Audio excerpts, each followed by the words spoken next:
নমস্কার। আজকে আমরা দ্বিতীয় ভাব নিয়ে আলোচনা করব। দ্বিতীয় ভাব অত্যন্ত গুরুত্বপূর্ণ ভাব। তার কারণ দ্বিতীয় ভাব থেকে আমরা অর্থ বিচার করি এবং আমরা প্রত্যেকটি মানুষ এই অর্থের সঙ্গে ওতপ্রোতভাবে জড়িত এবং আমরা মনে করি যদি আমাদের কাছে অর্থ না আসে তাহলে আমরা আস্তে আস্তে করে অচল হয়ে পড়ব। দ্বিতীয় ভাব নিয়ে সবার ভেতরে একটা ইন্টারেস্ট ব্যাপার একটা জানার আগ্রহ এই দ্বিতীয় ভাব সম্পর্কে কিন্তু রয়েছে।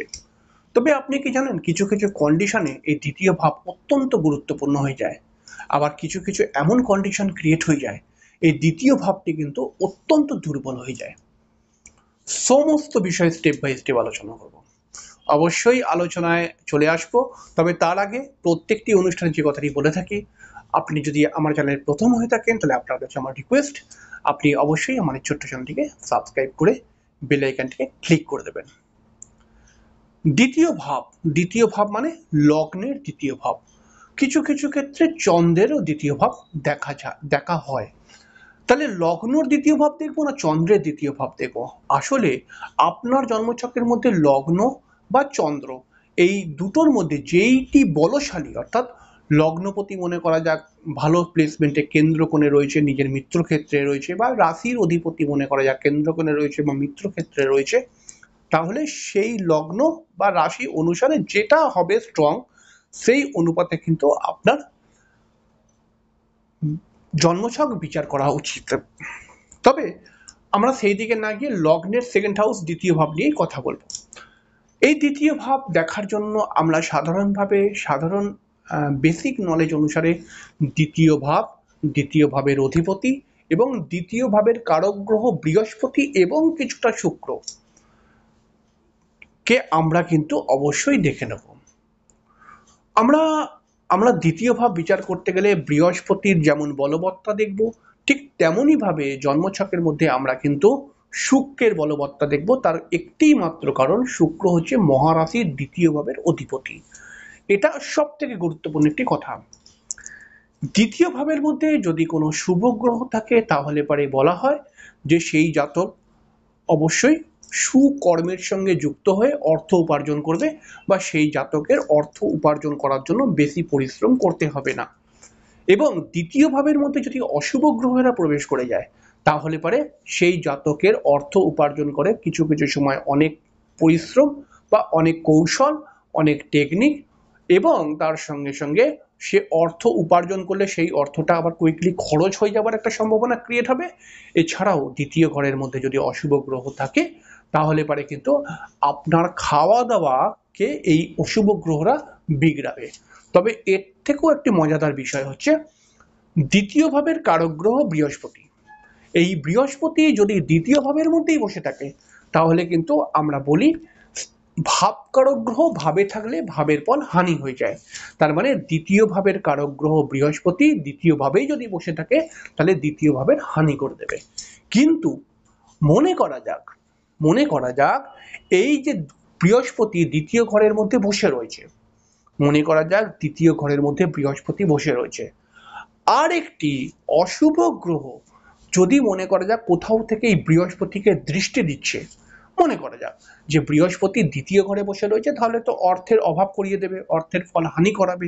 কিন্তু ওই জন্মছকের মধ্যেই সেকেন্ড হাউসে কোনো অশুভ গ্রহ দেখছে, ওই বৃহস্পতির উপর দৃষ্টি দিচ্ছে, কিন্তু বৃহস্পতি তাকে দেখছে না, এরকম কিন্তু হবে। এটি মহা বড় ধনযোগ ক্রিয়েট করে দেবে।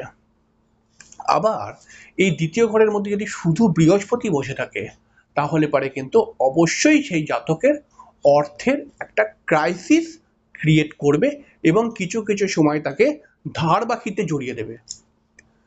তাহলে পারে আপনি বুঝতে পারছেন যে এই দ্বিতীয় ভাবটি কতটা গুরুত্বপূর্ণ। এখনো শেষ নয়, আরো অনেক আছে। দ্বিতীয় ভাব থেকে আমরা কি কি বিচার করি প্রথমে আগে বুঝে নিন। দ্বিতীয় ভাব থেকে আমরা খাওয়া দাওয়া, দ্বিতীয় ভাব থেকে আমরা আমাদের মুখের বাক্য, দ্বিতীয় ভাব থেকে অর্থ, এবং দ্বিতীয় ঘর থেকে আমরা উপার্জন, এবং তার সঙ্গে দ্বিতীয় ঘর থেকে আমরা সংস্কার, দ্বিতীয় ঘর থেকে আমরা প্রাইমারি এডুকেশন বা প্রাইমারি বিদ্যা, এবং দ্বিতীয় ঘর থেকে আমরা কিন্তু আমার নিকট পরিবার এটাও কিন্তু বিচার করি। নিকট পরিবার মানে আমি, আমার বাবা, আমার মা, আমার দাদু, আমার ঠাকুমা, এই যে এই নিকট পরিবারটি মানে যেটা আমার ঘরের মধ্যেই থাকে আমার পরিবার, তো সেরকম ব্যাপার বিচার করে থাকি। তো এখানে আবার অনেকে প্রশ্ন করে যে স্যার আমি তো মনে করা যাক বাবা মায়ের সঙ্গে একটি ফ্ল্যাটে রয়েছি, কিন্তু আমার দাদু ঠাকুমা রয়েছে দেশের বাড়িতে, তাহলে সেটা কি আমার নিকট পরিবার হবে? হ্যাঁ, সেটাও আপনার নিকট পরিবার হবে।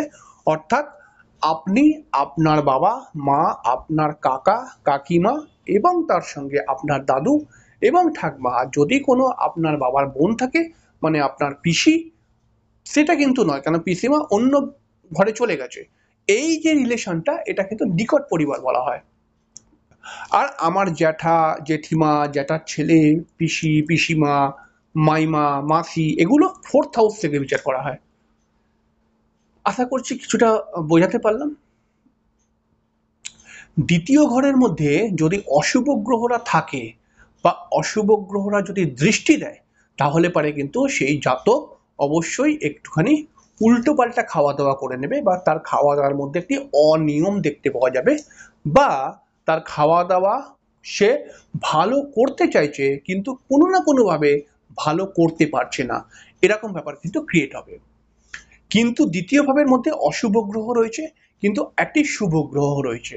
অশুভ গ্রহ একটি, একটি শুভ গ্রহ, দুটোই গ্রহ রয়েছে। তাহলে পারে অবশ্যই অশুভ গ্রহটা তাকে উল্টোপাল্টা ভাবে খাওয়া দাওয়া করাবে, বা তার মধ্যে একটা অনিয়ম চলে আসবে খাওয়া দাওয়ার প্রতি।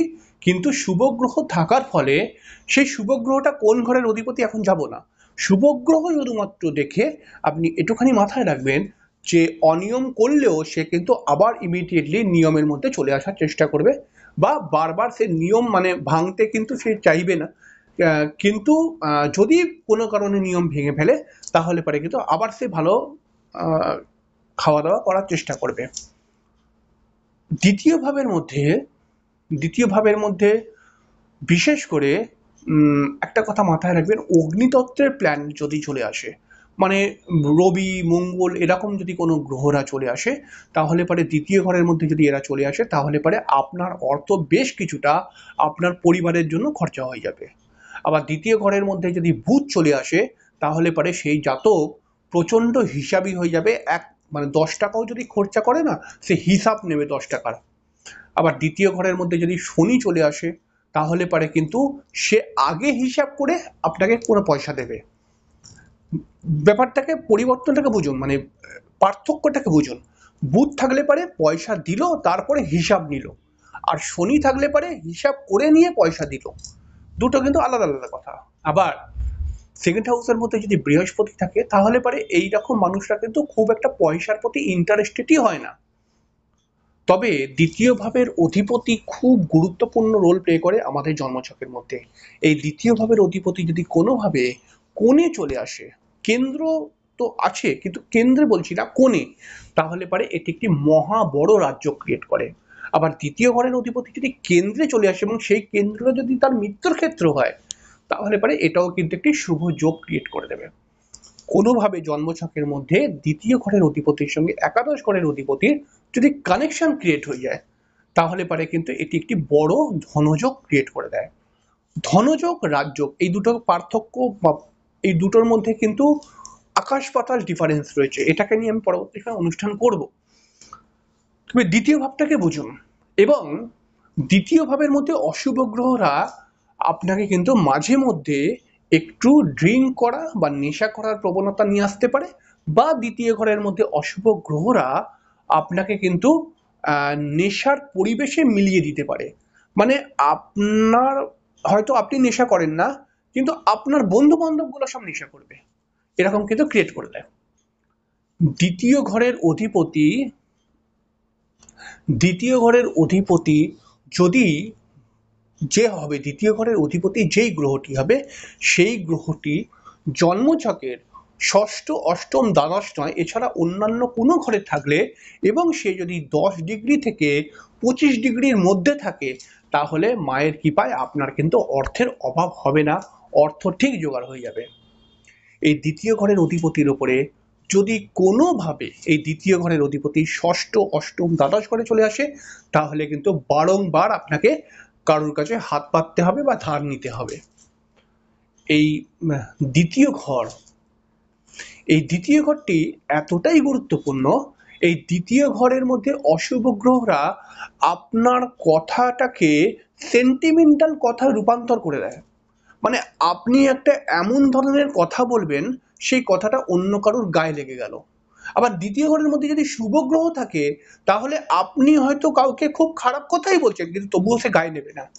এরকমও কিন্তু মিরাকেল মিরাকেল প্রেডিকশন দেখতে পাওয়া যায়। দ্বিতীয় ঘর নিয়ে আমি আরো অনেক কিছু দেখেছি, তবে যারা জ্যোতিষ শিখতে চায় তাদেরকে আমি ব্যাপারটাকে আরো ক্লাসে তো আরো ভালো করে বোঝাই। তবে দ্বিতীয় ঘরের অধিপতি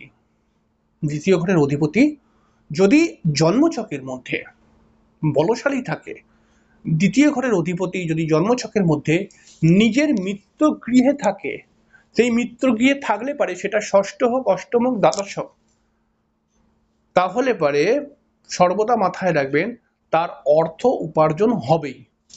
আবার দ্বিতীয় ঘরের অধিপতি যদি অষ্টমে চলে যায়, অষ্টম ঘরের অধিপতি দ্বিতীয় চলে আসে, তাহলে পারেও কিন্তু দেখা যায় তারও প্রচুর অর্থ উপার্জন হয়, কিন্তু তার একটু বেশি বয়সে গিয়ে অর্থ উপার্জন হয়। তাহলে পারে শুধুমাত্র এরকম কন্ডিশন নয় যে দ্বিতীয় ঘরের অধিপতি ষষ্ঠ, অষ্টম, দ্বাদশে চলে গেলে সবকিছু গেল, এরকম নয়। অনেক কন্ডিশন রয়েছে জন্মছকের মধ্যে, অনেক রকম হিসাব রয়েছে। তাই যে কোনো ভাবের অধিপতি যেই ঘরে যাক, সেই ঘরে সে ভালো ফল দেবে না খারাপ ফল দেবে। মনে করা যাক দ্বিতীয় পতি চতুর্থে গেছে, মনে করা যাক চতুর্থ পতি অষ্টমে গেছে, এরকম একটা বলতে চাইছি।